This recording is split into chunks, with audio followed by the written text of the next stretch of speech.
ලෝකයේ බිලියන 1.5කට වඩා පුද්ගලයන් කන් ඇසීමේ දුර්වලතාවයේ හෙවත් ශ්‍රවණාබාධ වලින් එහෙමත් නැත්නම් හියරින් ලොස් වලින් පෙළෙනවා. ශ්‍රවණාබාධ තත්වය ලොව ප්‍රමුඛ සංවේදන දුබලතාවයක් ලෙස පර්යේෂණ වලින් පෙන්වලා දීලා තියෙනවා. කුඩා දරුවන් ශබ්දයට ප්‍රතිචාර නොදැක්වීම, කතාව ප්‍රමාද වීම හෝ කතාව අපැහැදිලි වීම, බාල වැඩිහිටි ඕනෑම කෙනෙක් නැවත නැවත වරක් එකම දේ ප්‍රශ්න කිරීම, රූපවාහිනියේ දුරකථනයේ වැනි උපාංග අධික ශබ්දයකට සුසර කිරීම, එහෙම නැත්නම් වොලියුම් එක ඉහළ අගයකට දැමීම වැනි ලක්ෂණ මගින් මේ තත්ත්වය සැක කළ හැකියි. කල්තබා හඳුනා ගැනීම මගින් සංවේදනය හා ඉගෙන ගැනීමට දක්වන හැකියාව රැක ගැනීමට පුළුවන් වෙනවා. ශ්‍රවණාබාධ ඇතිවීමට බලපාන ප්‍රධාන හේතු අතරට කනේ ඇතිවන විවිධ ආසාදන තත්ත්ව, ඉයර්වැක්ස්, ඉතාත් ඉහළ ශබ්දයක් ශ්‍රවණය වීම, වයසට යාම, උපත සිදුවන අවස්ථාවේ ඇතිවන විවිධ ගැටලු, යම් යම් ඖෂධ වර්ග, විවිධ කාලීන රෝග වර්ග දක්වන්නට පුළුවන්. 50%කට වඩා ශ්‍රවණාබාධ වළක්වා ගන්නට පුළුවන් බව ඔබ දන්නවද?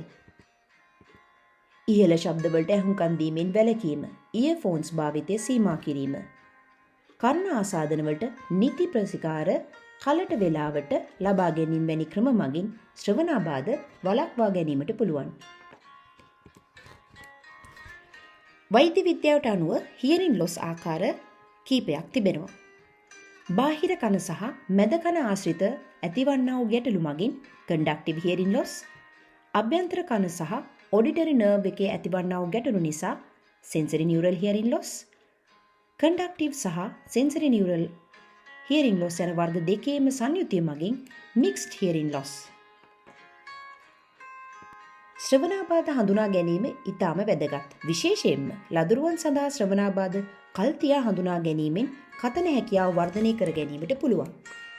Auto අකාස්ටික් emission, automated auditory brain stem, pure tone audiometry, speech audiometry වැනි පරීක්ෂණ මගින් මැද කන තත්ත්වය හඳුනා ගැනීමට නම් ඔටෝස්කොපි, ටිම්පනෝමෙට්‍රි, එලෙසම ස්නායු සංවේදන මාර්ගයේ පරීක්ෂාවට ඔඩිටරි බ්‍රේන් ස්ටෙම් රෙස්පොන්ස් වැනි පරීක්ෂණ ක්‍රම මගින් මෙම තත්ත්වය හඳුනා ගැනීමට පුළුවන්.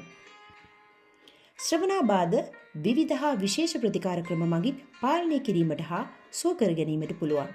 ඒ නිසා ඔබත් මේ ගැන දැනුවත් වීම ඉතාම වැදගත්.